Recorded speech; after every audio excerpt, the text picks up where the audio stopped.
Good morning, good afternoon, good evening, wherever you are, whatever you're doing, and welcome to another episode of Media Matters by Anfield Index.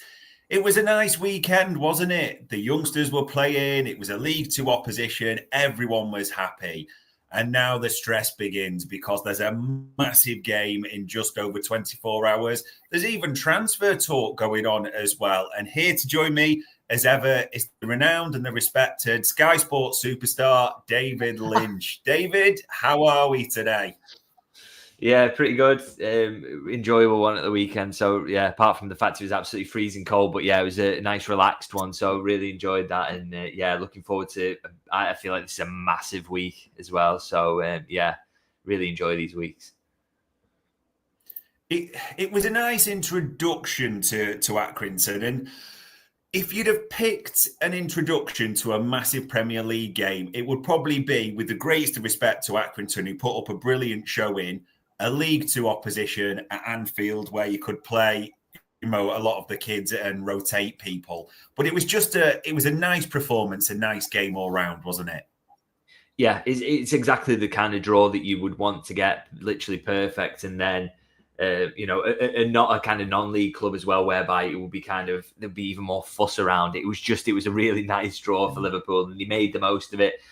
Got the rotation in there, got some kids on the pitch, no new injuries, and a really comfortable 4-0 win. So it's just genuinely everything Arne would have dreamed of when the draw was made. And they even get a kind of decent draw after that as well for the next round. So it just really kind of one of those where happy days. And it's kind of good as a journalist to go into these ones where it's not going to be massively in the balance. It's not going to be one of those games that goes to the death. So it was just, an enjoyable day all round and a lot to like about it from a Liverpool perspective.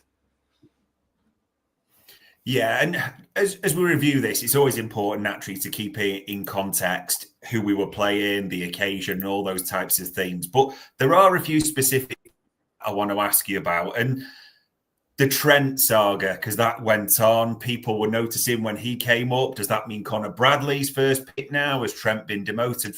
But just before we talk about Trent's performance, in case anyone missed it, Arne did answer this in his press conference post-match. I think it's a bit known for everyone how our flight was during that night. So we couldn't land here in Liverpool, so we had to go to Birmingham. We came home really, really late, and for me, it was too big of a risk to play a player that had a hamstring issue 5, 6, 7, 8 weeks ago, 2 days after the Tottenham game. Yeah, and then the only other available fullback is Trent. And as a result of him playing, I think it was good for him to play again in our own stadium, to feel the reception. Is that how you say? Reception of the fans again. That was already fantastic when we played Tottenham. And that was also, again, I think, special for him today. And I mean, it's a necessity that he plays more than anything, but he does play. And by the way, David, regardless of the occasion, regardless of the opposition, what a hit that is for that goal. Yeah, I do not care what level opposition you're playing. No keeper would have saved that. It was just an unbelievable strike. No keeper would have got near it because it's right in the corner. Brilliant dip and swerve on it. It's a great goal. And I think really, as the manager kind of alludes to, they're really important for him as well. I just think, it is a statement that he doesn't play against Tottenham. It does kind of mean something because, he's the only one of any of the first teamers really who doesn't start that game, or, I think maybe him and Diaz kind of don't start it. And you think, I just think it kind of said something really that he wasn't involved. And it was almost kind of a, let's get him out of the limelight. Let's just give him a kind of moment away from it and not, there's so much focus on him at the moment and there'll be judgment about his performance. And then he came on in the last half hour of that game, was really, really good. And then he comes into this Accrington Stanley game. And as you say, got to acknowledge the level of the opposition, but to score a goal like that and to look so happy and his body language looked great. It was just really, really good for him. And I think I really hope that's kind of got his confidence back up. I think I wonder whether I'm certain him and the manager will have had talks about how it went against United and what he could do better. And, maybe some of that would have been body language based and say, you saw some of the sprints he put in against Tottenham. I think that was a really kind of marked difference. Yeah. So really good to see that on the defensive side, the effort there. really good. He comes into this and reminds everyone of how ridiculously good he is with the ball at his feet. And you just hope now that the key thing is for him to kind of take it forward and make sure that there can be no kind of question marks about the Real Madrid stuff and whether that's affecting him. And the way he keeps that kind of discussion out of people's mouths really is to just perform as well as he can. And so hopefully these last 2 games and that substitute appearance, then the start, and maybe big steps towards doing that. Yeah, absolutely. Just play well against Forest and it stops being a discussion, doesn't it, realistically? And there was one Scouser with a brilliant hit. He wasn't the only Scouser on the score sheet, though.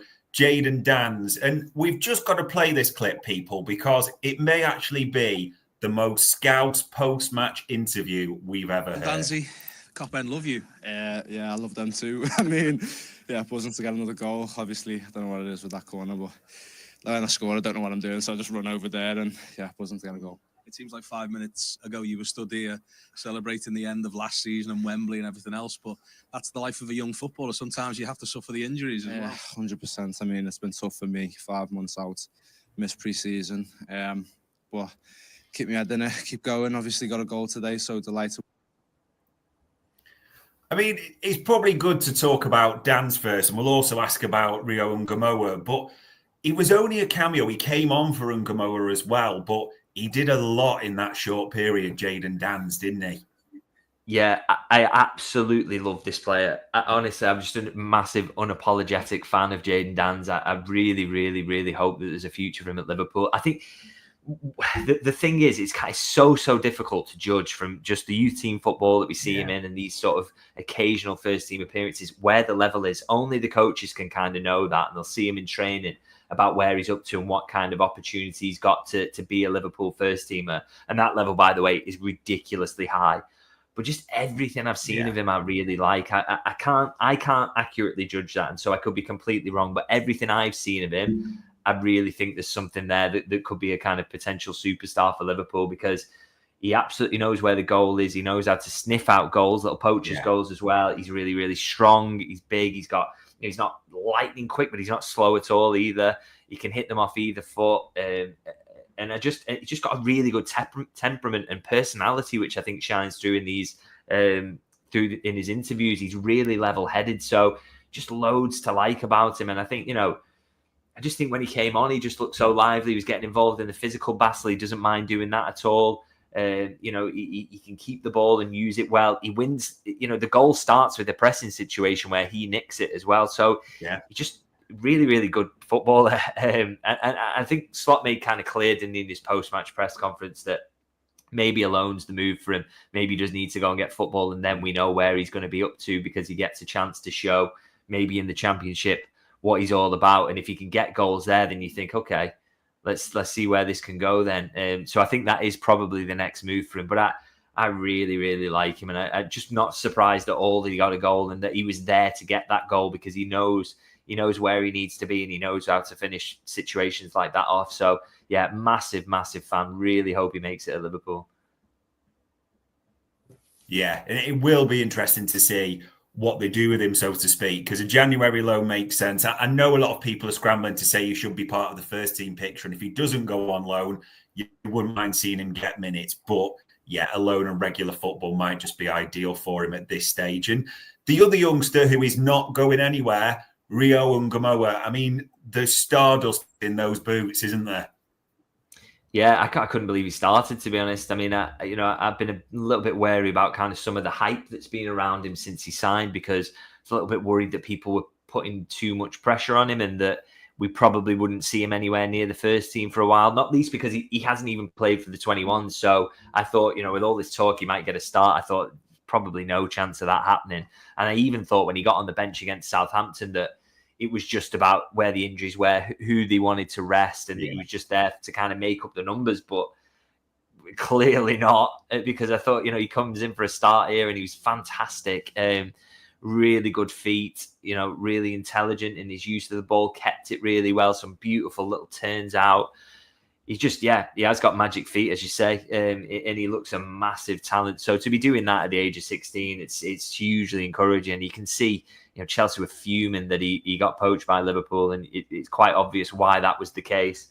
He's just an absolutely brilliant young talent, really, and just excited to see even more of him now in the years that's come. I don't think we'll see loads of him now, over the remainder of this season. Maybe get the odd opportunity, but that's a really big step for him, and I think he absolutely grasped it. Didn't look phased in the slightest, and showed that he could be a really exciting player for Liverpool in the future. So yeah, well done to him, really, because a 16-year-old doing that, it takes some guts as well as quality, and he showed both. Yeah, a massive day for the youth team. Trent Alexander-Arnold coming on as well and shining there. So it will be positive for the academy all round. And I mean, we're talking about forwards, and it's probably important to talk about 3 senior forwards because very different fortunes across the metrics. I mean, Diogo Jota, captain. So let's just hear what he said post-match. He did talk about a few of his colleagues as well. It's in a very long time. It's good to get his rhythm back and to build up for a very important second half of the season. And you combine well for the goal. Yeah. Obviously, we try to speak to each other. Like you said, there's not many times where we've been together at the same time on the pitch. So I think there was things to work on, but was a good beginning. Are they the goals you enjoy best as a striker, the tap-ins, just that bit of movement and... I think everything about Diogo Jota's reaction tells you how much he enjoys a tap-in. That's what he makes his money on. And we kind of just expected Jota to score in this, David, didn't we? He almost took the armband for part. We just need Diogo Jota fit in simple terms, don't we? Yeah, absolutely. I mean, he's just crucial, isn't he? I think I've said many times, really, that behind Mo Salah, he's the best goal getter at the club, and goals win your matches, even in kind of scruffy situations, which he always seems to kind of sniff out. Is just get the goal in an away game where you're not maybe playing the best, gets you ahead, or he gets a winner late on. He's just a brilliant goal scorer, and so it's been a bit of a tough road back for him, really, hasn't it? It's taken longer for him to get starts than I maybe expected after he got back to fitness. But that's the thing with the manager and kind of a policy he takes in terms of wanting people to be absolutely 100% fit. And I thought encouraging, actually, that the manager says that he is ready for 90 minutes now. He said that in his press conference this morning. Yeah. So that is really, really good news because he's a high quality player. So can't do him any harm to get that tap in. That he's always there to get those ones. And looking forward to seeing a little bit more of him now in the weeks ahead. Now that he is fit and he's ready to put those 90 minutes together. And let's hope as well, touch wood, that he doesn't get any further setbacks and nobody falls out of the sky onto him. Yeah, indeed. 7 goals now for the season, a good ratio. It is just about fitness. And Chiesa, he got his first goal as well. I mean, we didn't see much of him. We were disappointed that he only got a half, but whenever he's on the pitch, despite the tiny sample size, something's happening, isn't it, David, with Chiesa? He causes problems for that opposition. He gets shots, and Liverpool love that. You know that in recruitment of attackers that they will look for people who get shots. So, and he clearly does that. He's just, like you say, just always kind of constantly involved. He's always in those situations to get those shots. So. I just think that's hugely encouraging. And, the manager plays down his performance in the post-match press conference and said, look, it is Accrington, but we've seen nothing really from him, not or very, very little up to this point. So to get a full half where he was massively impressive, goes close to scoring about 4 times, hits the post, and then gets his finish with a really, really nice finish as well. Again, one of those, don't care what level of keeper you are, you're not saving it if it goes in off the post from there. So, I just think it's something to get excited about. And again, maybe it's League 2 opposition, but is he ready for a substitute appearance in the Premier League in a game where Liverpool need a bit of thrust down that right? Can you move Mo Salah inside? Can he give you another option? Maybe even come on in the centre. So, I liked his performance. And I like the fact, all those question marks after the Southampton game were about, does he like the physical scrap? Does he want to get involved in that? Because he maybe lost out in a couple of challenges. He looked much better in that regard here. And I know the opposition is a step down, but physically they're always there. League 2 defenders can rough you up. So he absolutely enjoyed that battle and seemed up for it. So, loads to like about it. It's just a big step forward for him now. And I really hope over the remainder of this season he can have an impact, because I think you can see there is something there. And he can get goals. He can be a threat. Yeah, no doubts about it. As long as he's fit and we can get him on the pitch, ultimately, there does seem a player there. And the final one, it is important, I think, to talk about this because people will feel it's harsh, but it was League Two opposition, yes. Darwin Núñez misses a great chance, and it's a good assist for Jota, so we'll give him credit for that. But it just seems now every week we're almost talking about Darwin Núñez, and there's almost an element of pain to it a little bit, isn't there? Yeah, the thing is, it's kind of weird because I think some of Darwin Núñez's performances this season have been absolutely terrible, and we've spoken about that. But I actually don't think against Accrington he is that bad. I mean, I looked at the numbers today. He completes like 94% of his passes. He's been so sloppy in build-up in some games this season. Those are the ones where I've kind of hammered him. He's got shots away. I think he takes 5 shots. He creates the goal. He creates 2 chances. So his numbers from the game aren't that bad. And I didn't think he was getting kind of bullied or anything like that. But what he did through it was kind of going back to the old Núñez in terms of missing some chances. And he had a couple of opportunities that he just had to put away, really. So it was kind of an old school Núñez performance in that his build-up stuff, it was getting better and you were seeing encouragement there, but he just couldn't finish. It's a problem, really, because his biggest issue is putting all that together, and the finishing's never going to be there, is it? But I didn't think all elements of his performance were the worst, and I have seen him play much worse this season, really. So, yeah, I think we've said so many times now, to be fair, that he is what he is. He isn't going to get better. He isn't going to be Liverpool's number 9. That is baked in. We've said that now. We're done with that debate. Although people still maybe want to tweet me about it. You're wrong. He isn't going to be a world-class player for Liverpool. But that's absolutely fine. He comes in against Accrington. He sets up a goal. Can he do the same against Plymouth? Maybe even get a goal of his own? Can he come off the bench and nick one in the Premier League? Can he come off the bench in a game Liverpool are winning and give Mo Salah 20 minutes or Jota 20 minutes rest? Yes, absolutely. And that's all Liverpool have to get out of him between now and the end of the season, when I expect that they will sell him. So, I don't want to get too down on Núñez. I think we know what he is now. And I'm kind of, I'm absolutely made my peace with it. And I think others should as well. The key is to just kind of, I think for supporters, get behind him and hope Liverpool can get a decent tune out of him over the remaining months of the season. It's interesting because I know you said over the remaining months of the season. I know you will have seen it. There's been a lot of links to Saudi clubs, Al Hilal for Darwin Núñez, and a feeling that with him almost Chiesa coming in and possibly being Liverpool's 6th choice forward. Have you heard anything around these Saudi rumours at all? Because it was a natural thing that people are asking about. Yeah, no, I've not personally heard anything. I'd be kind of surprised if Liverpool were to let him go in January as well without a replacement lined up, because I think, it's clear that they kind of need the 6 attackers. There are going to be injuries there. There's a lot of games to get through. Liverpool are, in theory, still on. I don't think they will win a quadruple. And I think the talk of that starts way too early, by the way. That it's ridiculous how early the talk of that starts these days. And they won't win one. But they are in all 4 competitions at the moment. So they've got a lot of games ahead of them.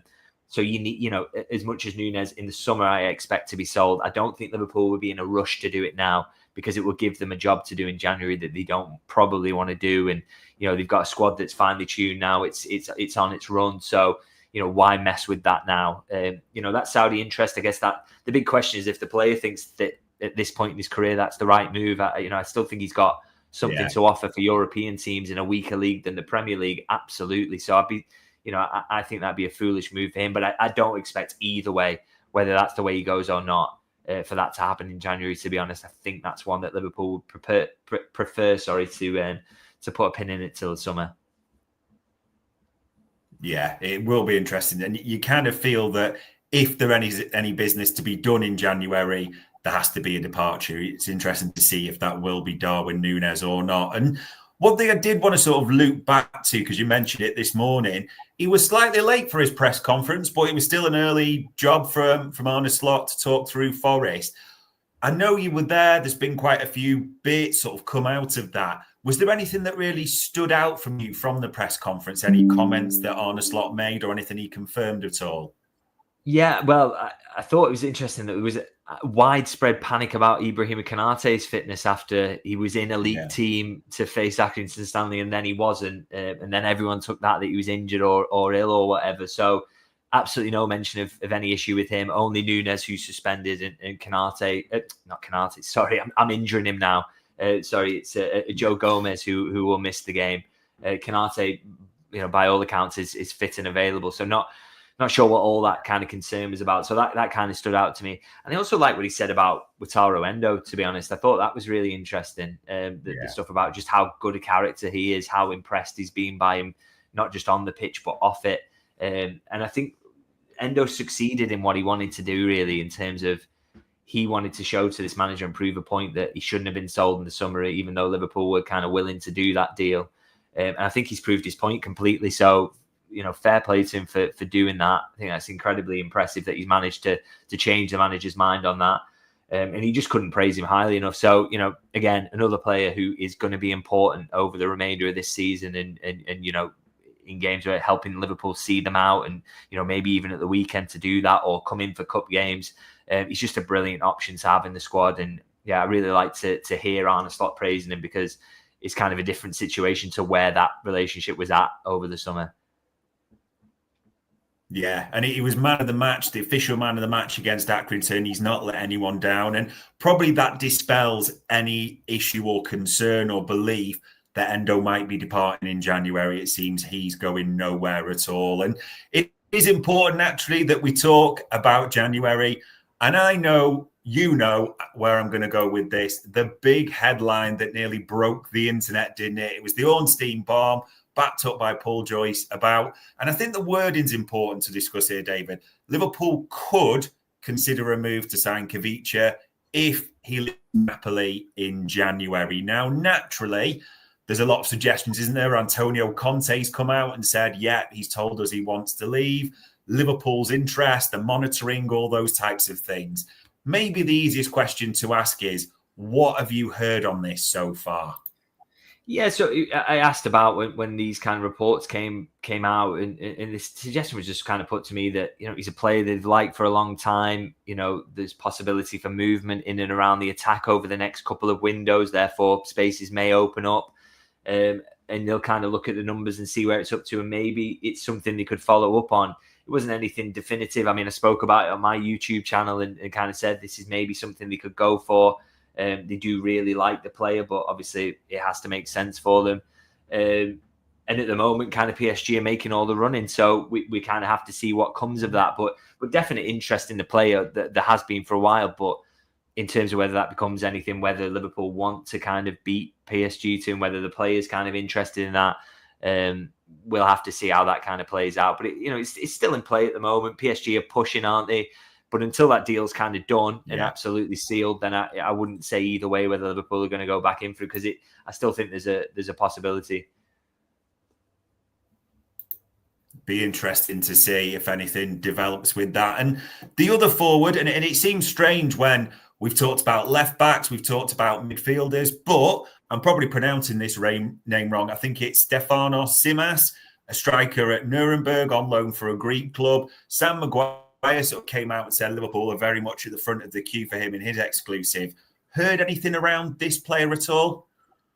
I've not been given massive encouragement that this is something Liverpool are going to do in January. I will say that. Maybe he's a player they're looking at, and I'm sure it sounds like there are a few big clubs are kind of sniffing around, but for me, it doesn't really make sense as a Liverpool signing, particularly in this window as well. As I say, I've not been given encouragement by the sources I've spoken to, but also on top of that, profile-wise, Liverpool, for the number 9 position, if they are to replace, say, Núñez in the next couple of windows, I'm pretty sure they'll go for someone with a slightly higher profile, with a better kind of track record of scoring goals at a higher level than this. Yeah, we'll be interested. Another one to keep an eye on. And I did want to ask you this. Does it seem a little bit strange that, almost as I put it, it's forwards galore being linked, but no left backs, no midfielders, probably more positions of interest? I know we hear the phrase opportunistic and market opportunities. Do you think it's because people are looking for encouragement naturally around left back or midfielders, but there's nothing really you're hearing around those positions at the moment?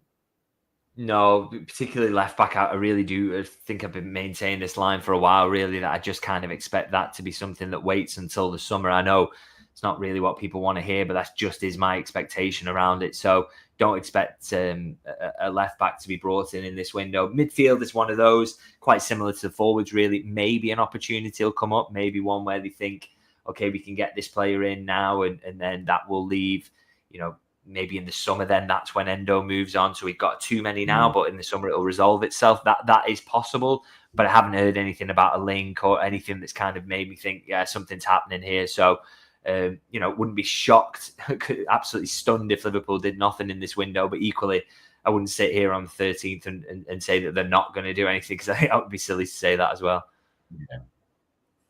Yeah, it will be interesting to see if any more names or stories randomly break, and whether it's a forward.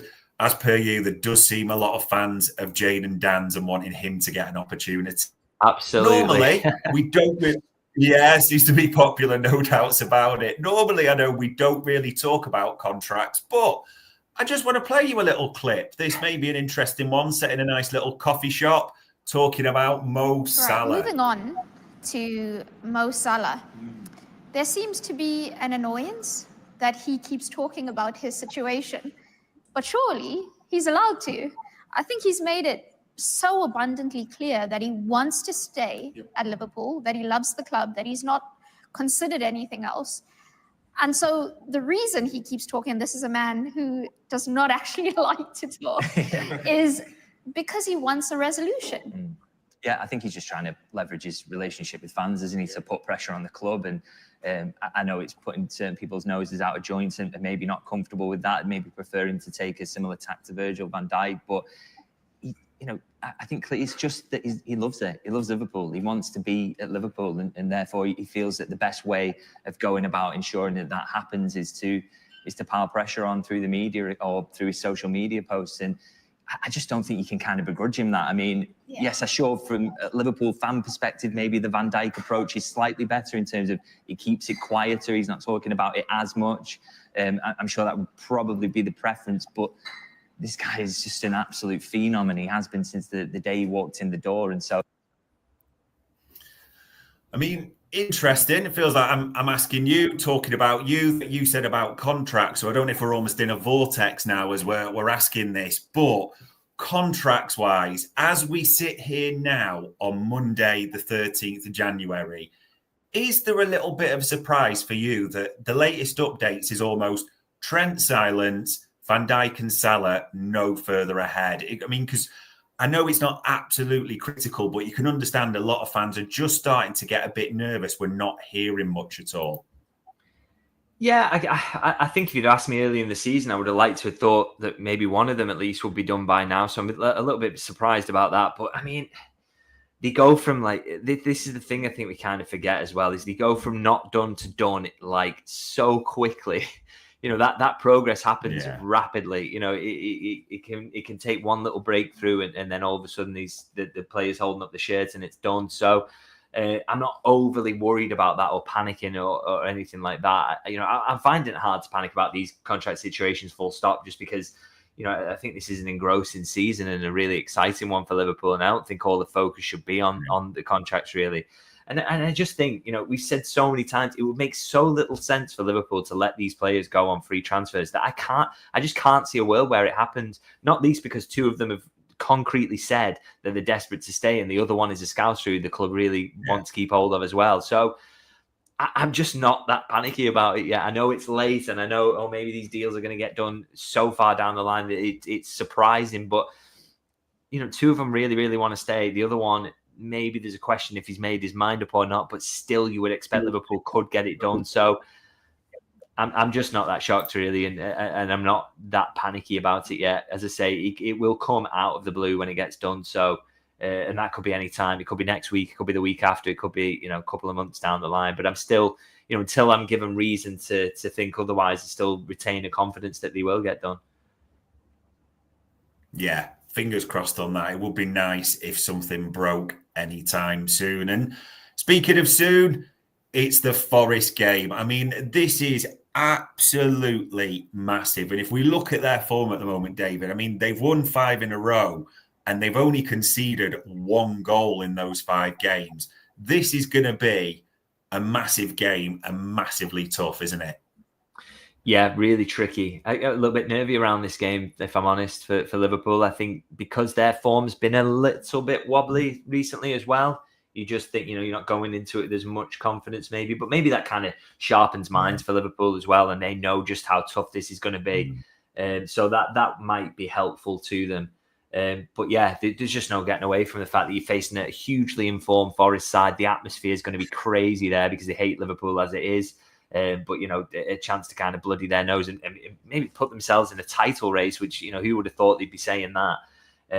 I didn't tip for relegation. I must confess earlier in the season. So, yeah, there you go. It's, it shows out it's just such a big one. But for Liverpool, I think it's an opportunity. This could be the Leicester 2019 kind of, or 2020 was it at the time?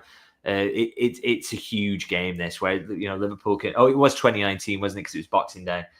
This is where Liverpool can put in a statement performance. I think Leicester was second going into that game. People forget, and everyone was saying, "Oh, this is a really tough one for Liverpool," and they went there and just put on an absolute masterclass. So if Liverpool do something similar to that against Nottingham Forest, I just don't think there'll be any doubt left that they're going to go and win the Premier League. But it's extremely difficult. They are in incredible form. They're a very, very good team.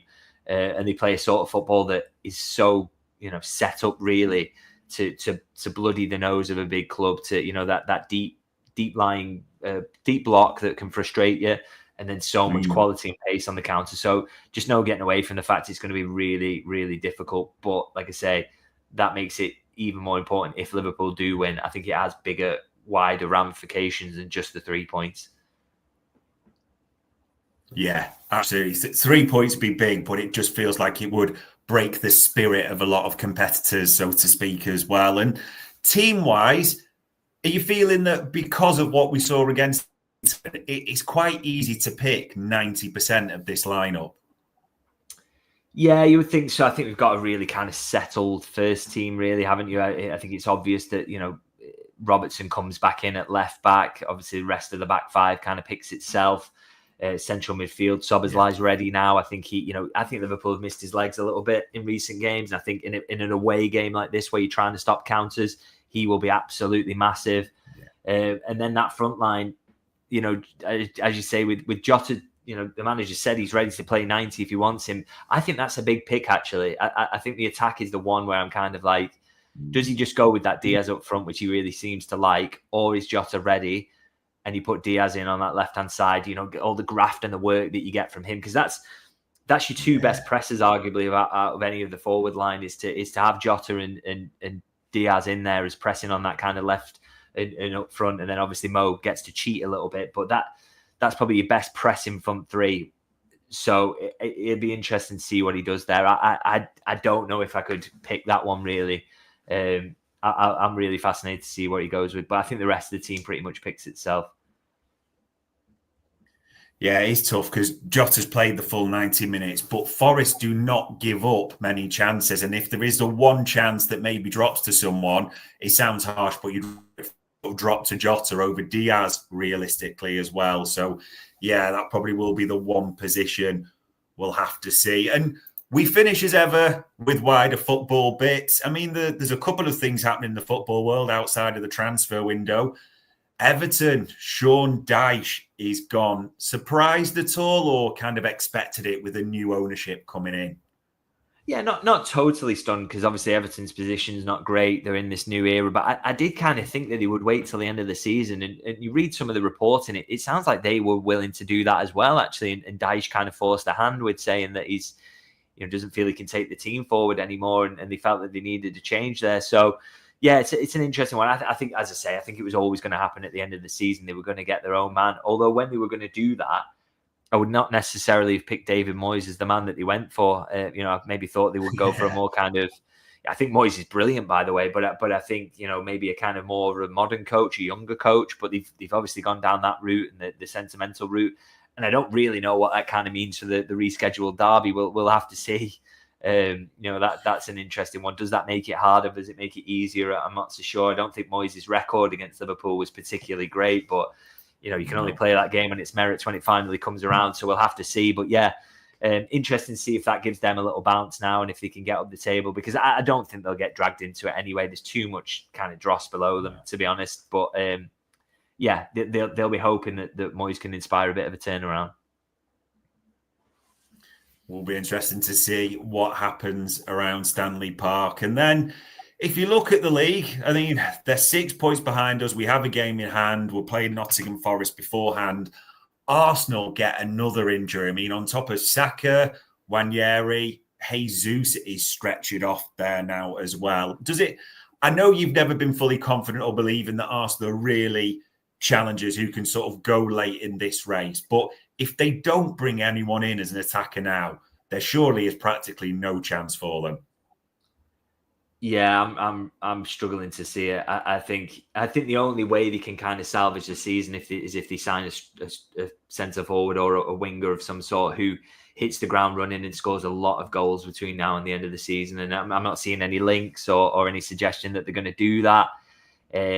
So yeah, I just think as much as Arsenal have got other problems really in terms of how they're set up and issues they're having, but injuries is possibly the main one. And I just don't see how there's enough goals in that team and that setup to get them over the line really, or certainly chase down Liverpool. Even if Liverpool have a bad result this weekend, it's very difficult to see, I think. So yeah, I just can't see how they will challenge for the league outside of, as I say, signing a world-class forward, and I don't get the sense that they're going to do that. Yeah, it's really, really difficult to see. And as much as we're asking about wider football, the final question I did want to ask you is, there's 2 tough away games coming up now, Forest and then Brentford. Points-wise, because a lot of people are speculating about that, is a 4-point return from those 2 a good return overall? Yeah, I don't think it's bad at all. I think they are really tough games. I don't think it's going to be a 90-plus point season to win the league, so I'm not too concerned about 4 points in a week like that. Absolutely 2 tough away games. So, yeah, I wouldn't be concerned, and I think that was a good return. But obviously, if they got 6, I think everybody else who thinks that they're in the title race will just be... Yeah. They'll know that it's over if Liverpool get 6 this week. So I'd really love to see them do that, but I also acknowledge it's extremely tough. So, yeah, let's see how they go. Yeah, fingers crossed. It does feel like it's going to be a pivotal week. Whatever happens, let's hope we come out on the right side of it. So there we are, ladies and gents. At the end, all it leaves me to say as ever is, David, for the time, the insight, and for coming to a smaller TV station with us. It is much appreciated. No problem. Ladies and gents, that was another Media Matters Anfield Index.